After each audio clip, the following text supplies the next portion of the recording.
Karena kali ini Jeder berhasil menembakkan Legalot kali ini. Deadly-nya bersiap di arah depan. 3 orang dengan 3 kill yang sudah dikumpulkan kali ini bertempur bersama dengan Rans. Deadly-nya tertembak. Aimbot berhasil mendapatkan Rama dengan pelotarnya. Dom sekarang di arah sebelah kiri. Bakal dicari. Fader! Oh my god, Aim God yang sangat luar biasa berhasil menemukan beberapa player. Baca di arah atas sana. Kali ini di arah bawah cara dong. Ransnya sudah tumbang dan satu lagi bersama dengan Arashi harusnya di arah atas. Fadernya bakal saling adu medkit. Siapa yang dapat Di match kedua kita malam hari ini. Let's go, Kalahari kita terbangkan pesawat setinggi-tingginya untuk melanjutkan game kita yang kedua. Yang mana Yoi. kali ini pesawatnya juga akan segera terbang dan membawa para survivors kita menuju map Kalahari dan membelah begitu, menurut gua nggak terlalu apa ya, Apa tuh? nggak terlalu memihak lah, masih adil lah untuk pesawatnya sendiri ya. Masih adil lah, karena keadilan tuh harus ada di dunia ini ya kan. Kalau tidak Betul. ada yang gimana? Betul. Tidak seimbang dunia Betul. kita. Tapi by the way, gue mau kasih pantun dulu nih. Tidak Boleh. bimbun sekali kalau tidak pantun. Oke. Ya. Ikan patin ke Maluku. Cakep. 20 poin hanya untuk milikmu. Ada cepak-cepak. Jedel. Oke. Dan kita bakal lihat di sini POV dari teman-teman Rans Esport yang berada di area bawah harusnya ya.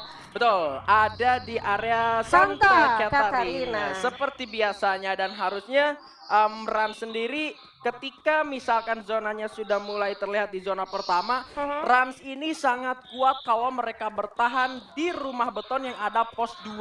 Yang ada pos 2. Yang ada pos 2 di sebelah sana. Sempat juga di sana Aura berhasil ditumbangkan, lalu ada juga tim yang lain juga yang datang ke sana nggak bisa selamat. Dan gue ngelihat sisi satu mistake dari tim Rans sendiri di hari kemarin, kalau ternyata keputusan dari Rans setelah mereka turun di Santa menuju menit ke-5, mereka memutuskan untuk masuk ke area command post dan mereka harus rata di posisi ke-12. Dan gua harap ini tidak terjadi lagi di Rans karena persaingan di papan bawah grup A ini cukup panas. Iya, tapi kalau kita berbicara Tusun, gue takut banget kalau ada kutukan-kutukan BT nih. Apa itu BT? Buyah Tusun. Oh. Jangan sampai ada malam hari ini ada yang sudah buyah tertusunkan lagi. Itu udah berlaku dari kemarin loh. Iya, makanya itu udah berlaku dari bahkan season-season sebelumnya. Sering terjadi. Dan itu sudah dibuktikan juga waktu kemarin, Ah. matchday kemarin, matchday ke-7 yang dimana ini jangan terjadi lagi untuk di matchday ke-8. Kenapa? Karena sayang banget kalau misalkan udah bersusah payah mendapatkan buya dan harus tertusunkan lagi. Ini puncak-puncak klasemen dari pot masing-masing itu tipis-tipis.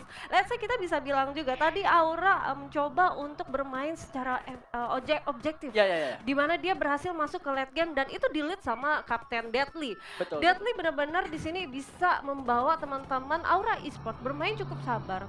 Tidak terlalu bertabrakan seperti biasanya yang kita lihat untuk di match awal.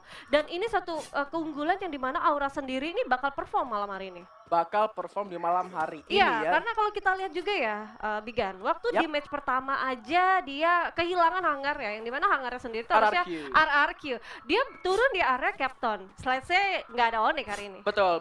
Jadi di sini banyak banget sebenarnya meta-meta yang dipelajari oleh Aura Esport. Begitupun sekarang di Kalahari mereka memilih area confinement karena di confinement udah nggak ada lagi RBR karena rumah mereka sebetulnya di area Bayfront itu dihuni oleh Siren GPX. Dan kalau misalkan auranya maksain ke area Bayfront itu nggak ada kepentingan, mengingat dari Aura dan GPX sendiri beda grup. Nah, tapi mengingat tidak ada kepentingan, menurut aku lebih Aura itu menghindari peperangan di early. Betul. Karena kalau menurut aku sendiri ya, Aura tuh butuh banget poin maksimal. Butuh pasti. Karena kalau kita bilang sendiri ini sisa berapa match day lagi untuk dari grup A-nya sendiri, dan ini tidak boleh disayangkan juga tentunya dari masing-masing tiap potnya ya kan. Dan gua bakal lihat dulu di mana ada teman-teman Bonofet yang tadi lumayan harus terpulangkan juga dengan Waduh, sudah bertemu dengan Kings Esport ternyata langsung ditumbangkan satu persatu. Membernya Sulawesi juga harus sudah terpulangkan kali ini bakal berdamaikan vektornya mencuri Rehan di sana. 2 orang teman Gary Kings, 3 orang teman Gary berdepan, satu lagi Rehan yang survivor bertahan kali ini dari arah belakang tembakan, coba dibalaskan, tapi Bonofite rata di posisi ke-12, ya ampun. Oh my god. Wow. Kings nih bos. Wow, Kings ini dia the king untuk malam hari ini, yang dimana kita mempunyai 2 king. Dan bener aja di sini the king dari Kings ya kan, sudah memberikan satu gerakan yang cukup cepat juga. langsung ditatakin The King Kong-nya di sini. Terkejoet saya, Bu. Saya juga terkejut ya, ini kayak masih early banget, ini masih 17 detik, bahkan kurang dari 17 detik dan Bonofide segampang itu langsung terpulangkan. Kalau kita bisa bilang juga Bonofide di sini untuk gameplaynya tuh mirip banget sama Onyx Olympus. Ah, Iya kan, dia kuat untuk di late game, mid betul. game ke late game. Tapi untuk Nah, di awal, setuju. kalau misalkan dia tertabrakan, ini langsung kena mental anak-anaknya sendiri. Betul, berarti ini yang dimention sama bintang tamu kita di week-week kemarin. Kalau Onyx sebetulnya bisa dipatahkan. Kalau di early, Bonafide juga sama harus dipatahkan di early supaya nggak bisa masuk ke mid bahkan sampai ke late gamenya. Ini kita melihat kembali menuju ke tim yang lain yang mana RRQ Hades bermain seperti biasanya di area Refinery dan mereka sudah mulai kedatangan tamu. Ada Siren GPX. Oke, dan kali ini sepertinya dari RRQ sendiri masih dengan drop zone mereka yang Ya. tidak memang terlalu berubah banyak juga dari teman-teman saya, di GPX sendiri. Yang dimana GPX sendiri di sini udah bercoba untuk bergerak secepat mungkin dari arah Bayfront menuju ke arah Refinery. Dan di sini kita lihat standing round yang pertama Island of God memimpin dengan 20 poinnya. Ya, ini artinya mereka berhasil mendapatkan Buyah dengan tambahan 8 poin kill. Ini banyak banget ya, disusul oleh Aura Ignite dengan 16 poin. Ada Kings Esports, Bonafide, NXL Liga Game bahkan ada di posisi kelima nih. Ya, ini lagi konsisten untuk di match awal yang dimana ini Ya. menjadi boostingan juga untuk tim-tim yang lagi bermain malam hari ini. Dan aku juga mengingetin sama Survivor ya, dukung teruslah tim-tim malam hari ini yang lagi bermain. Ya. Jangan menghujat atau menjatuhkan tim-tim manapun karena di sini kita juga dari caster, dari pro player sendiri, dari coach, analis, semuanya tim manajer itu semua berkawan. Berkawan, kita cuma bersaing ketika di dalam map In saja. game. Di in game doang ya. Nah, setuju. Dan kita bakal lihat dulu di sini ada sang Buyah kita yang game pertama, ada Azril dan kawan-kawan dari IOG-nya sendiri. Kalau lu lihat tadi Azril waktu di match pertama, itu hex point-nya tuh tersisa 9. Ya. Tapi dia masih mencoba memaksa untuk mencoba nge-tapping double barrel-nya. Itu luar biasa. Dan dia dapetin Deadly. Dia dapetin deadly. Karena Deadly-nya udah kena flashbang dari belakang sama Bion. Dan sekarang posisinya Azril mendapatkan MVP. Dia Wow. menyumbangkan 5 kill dengan 1417 damage di game pertama dan membawa timnya juga mendapatkan Buyah. Wow. Ini keren sih. Yang dimana sebenarnya kalau kita bisa bilang IOG kemarin itu untuk di match di awal juga sempat kehilangan beberapa momentum. betul. Tapi kali ini benar-benar mereka sekomit itu dan gua rasa ini satu pergerakan cukup baik juga dari IOG yang dimana untuk season kemarin dia juga menjuarai untuk tiap kotnya. Ya, dan untuk sekarang di Kalahari mereka nggak mendapatkan gangguan dari The Prime di area The Maze. Ingat di beberapa match di sebelumnya pun persaingan The Maze antara IOG dan juga The Prime itu selalu berlangsung panas di awal-awal game. Tapi gue ngelihat juga The Prime sendiri mereka nggak nggak deket banget sama IOG. Iya nih, dan kalau apa tuh? Ini gue ngelihat DG sama NXL berada di posisi yang selalu seperti ini. Gue jadi inget momen dimana di match day pertama atau match day kedua ada momen di tempat yang sama, tim yang sama ketika DG sempat berhasil meng-knockdown 3 player dari NXL Liga Game di arah bawah. Tapi justru NXL Liga Game berhasil nge-fight back dan malah DG-nya yang rata. Nah, yang gua bingung kan di sini DG tuh banyak banget kehilangan momentum. Kehilangan momentum sekali gitu dan I don't know why, mungkin ini memang dari gameplay mereka yang masih mencoba untuk meraba-raba drop Menyatukan. zone-nya, menyatukan chemistry lagi karena kita bisa bilang ke sendiri kan DG ini juga lumayan ada perombakan juga dari setiap rosternya. Dan kali ini kita bakal lihat ini dia ada Waduh. Kings yang sudah memantau pergerakan dari teman-teman TP. Sang mantan. Aduh, ini rupanya masih belum bisa move on ya, masih terbayang-bayang mantan. Menurut Iya. aku jangan deh, move on atuh. Aku masih kangen sama mantan dong, gimana? Iya, kalau kangen nggak apa-apa. Kangen nggak apa-apa. Kangen nggak apa-apa, ngedoain nggak apa-apa, balikan jangan. Oke, kita balik lagi ke in-game-nya karena di sini Kings hanya memantau saja Iya. para player dari The Prime dan ternyata memutuskan untuk melakukan open firing menuju ke arah The Prime ketika mereka sedang mengarahin launchpad mereka, tapi di arah lain sudah ada Wings yang berhasil mendapatkan satu knockdown menuju ke arah lawannya dan belum ada upaya untuk melakukan ending. Sepertinya ada IOG. Lord masih berhasil untuk diselamatkan. Dion masih bersiap di arah belakang kali ini membangun pertahanan bersama dengan rekan-rekannya. Jafra di arah belakang. Sementara Siren GPX sendiri masih belum terlihat di mana posisinya. Kali ini bakal coba set up dan ternyata kali ini untuk anak-anak dari Siren GPX-nya memilih untuk bertahan di arah atas. Ada sebuah granat yang akan disiapkan dari seorang Justin dan bakal meledak di harapan sana. Masih ada keluar dipasang, kali ini bakal coba menurun ke arah belakang kembali. Ada 4 orang di harapan sana, sudah tembakan, granat siapkan kembali. Kali ini dari seorang Justin melihat Lord yang sudah tertembak kembali, digranatin lagi. Ada 18 hit, Pion di sana, sudah ada Chrono dinyalakan. 4 lawan 4 di arah dalam. 18 hit-nya tumbang, Wings coba turun ke arah bawah. Roundnya juga harus sudah terkenal, dan kali ini 2 orang terakhir dari tim GPS udah cukup sekarang. Hasilnya tumbang oleh seorang Jabra. Pionnya masuk, langsung ditumbangkan satu persatu dari Siren dan Rata. Lagi-lagi harus ada di papan bawah. Oh my god, GPX what are you doing? Ini bukan harinya sepertinya GPX 2 kali tusun kan. Tapi kali ini kita bakal bergeser dulu sejenak nih kan. Yap, seperti biasanya di menit yang sama meskipun kali ini sudah berada di luar zona. Ada pertempuran antara DG dan juga NXL yang mana sempat dari satu orang dari tim NXL Liga Game berupaya untuk masuk menuju ke jalur pertahanan dari tim DG Esports. Satu orang sudah berada di bawah persis dari batu yang dipijak oleh Fori. Ada Jar di sana dan ternyata dari DG sendiri mereka nggak bakal melakukan fight karena ini zonanya udah cukup jauh. Iya, zonanya sudah cukup jauh dan ini upaya dari DG cukup wise juga mengingat dia tahu posisinya dia berada di high ground dan zonanya belum berpihak kepada mereka dan mereka takut banget harusnya. Kalau misalkan mereka mencoba untuk masuk ke dalam zona dan sudah ada tim lain yang menunggu kedatangan dari 2 tim tersebut dan dia kalau gue rasa dari teman-teman dari DG Esports sendiri harusnya enak banget dan benar aja di sini.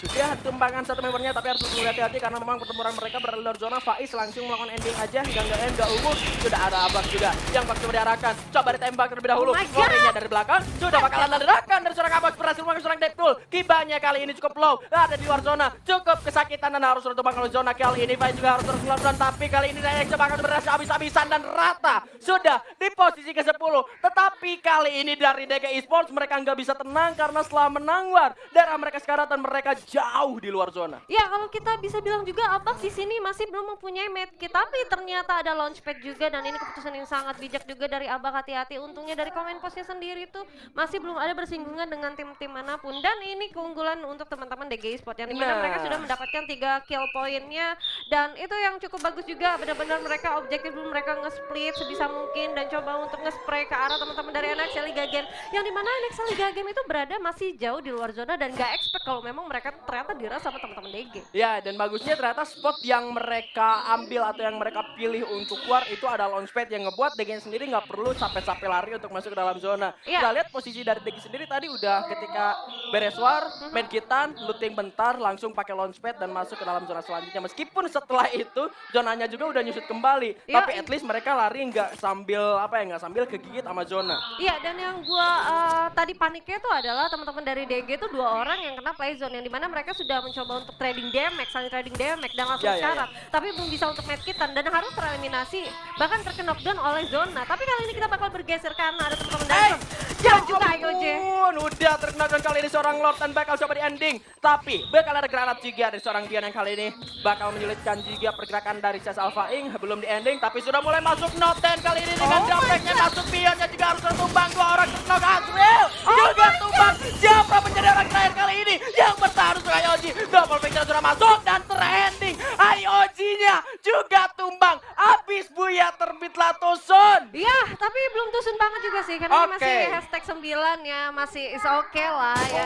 Masih match kedua. Tapi kali ini kita bakal bergeser ada Rama yang langsung confirm kill dari seorang Fori kali ini. Ini pembalasan setelah DG pertama tadi Ransar terus dilululantakan oleh DG dan kali ini posisinya malah dari DG Esports. Satu player terakhirnya Abax didapatkan oleh Legalot dari arah atas Refinery dan zonanya masih ada di arah Q Hades Bebimpun. Iya, tadi kalau kita bisa bicara tentang teman-teman ini ya, Sus dan juga IOG yang dimana sebenarnya tadi tuh Lord itu kesurprise sama 2 double factor dari seorang teman-teman Sus dan nggak expect dan sepertinya memang langsung digeras begitu aja yang dimana posisi dari IOG sendiri itu cukup tidak terlalu regroup dan tidak barengan dan untuk dari segi kompon yang ada dari dalam rumah sendiri itu cukup sulit. Tapi kali ini kita bakal bergeser dulu sejenak. Sang mantan kali ini bakal mengamuk karena nggak terima playernya diambil atau kayak gimana. Rapnya sudah mulai masuk untuk menghancurkan glue wall yang ada di arah sana bersama dengan The Prime dipasang kembali glue wallnya dihancurkan lagi karena kesel kali ini menggunakan sebuah senjata core yang cukup cepat. Granat dilemparkan ceder masih belum kena siapapun di arah Pac-Man yang berhasil melakukan Jojo. Granat kembali siapkan dan jebret masih belum ada yang kena tapi kesel berhasil menemukan satu orang. Juara areanya sudah terknckdown. Tetapi Glow-nya dipasang kali ini. Ramnya masuk, melihat satu orang dipasang Glow. Coba ditembak, tumbang seorang di kali ini. Coba selamatkan terlebih dahulu, tapi hasilnya Glow terknckdown. 3 melawan 1 orang dari Kings Esports yang masih bisa menyelamatkan satu rekannya. Coba gulung medkit terlebih dahulu. Dari The Prime belum ada yang terculik, satu member pun masih bisa untuk melakukan reviving. Kelihatan lagi, sudah ditembak, diberikan surprise, masih ada Chrono. Heyunya tumbang, Lipsy! Terkena juga, Amerta masih ada, berupaya menyelamatkan timnya, tetapi kena down. Amerta masih berputar, melakukan ending, dan rata, ya ampun! Kenapa? Kunaon The Prime! Astaga, tapi kali ini ternyata masih ada peperangan juga bagian di mana ada RRQ yang bakal mencoba untuk menumbangkan teman-teman dari Sos Alpha. Ini bakal menjadi kabar baik untuk Aura karena sesnya sudah bertempur sebelum auranya tumbang. Sudah ada Marsa juga harus sudah tengah di arah Run Esports kali ini. RRQ Hades masih berupaya untuk menguasai di arah atas. Menembak ke arah bawah, Dranixnya sudah tumbang dan ses. Hanya menyisakan satu orang saja. Yang mana kali ini ternyata sinya tumbang di posisi kelima bersama dengan Kings Esports Baby Embun. Yoi, dan kali ini RRQ berada di area atas yang dimana dia sudah nge-mention banget. Banyak banget tim-tim yang sudah di sana dan auranya masuk ke top 3. Kali ini bakal lihat dari Ras sendiri masih mencoba untuk melakukan reviving dari seorang Dom. Alright, dari Ram juga sudah bertahan, tapi granat seorang Iki berhasil mendapatkan 2 orang, tapi Aimgat yang berhasil mendapatkan Pac-Man, mendapatkan killnya. Ram berupaya untuk mendapatkan Buya, melawan dengan Aura. Aimgat bersiap dengan sebuah granat, karena kali ini Jeter berhasil menembakkan Legalot kali ini. Deadly-nya bersiap di arah depan, 3 orang dengan 3 kill yang sudah dikumpulkan kali ini bertempur bersama dengan Rans. Deadly-nya tertembak, Aimgat berhasil mendapatkan Rama dengan pelotarnya. Dom sekarang di arah sebelah kiri, bakal dicari Fader. Oh my god, Aimgat yang sangat luar biasa berhasil menemukan beberapa player. Dan di arah atas sana, kali ini di arah bawah Dom. Ransnya sudah tumbang dan satu lagi bersama dengan Araji harusnya di arah atas. Fadernya bakal saling adu medkit. Siapa yang dapat Buya? Ya ampun. Dan Buyanya siapa ini? Ya ampun. Ya ampun, harusnya kali ini Buya didapatkan oleh What? Siapa yang Buya? Buya siapa? Siapa?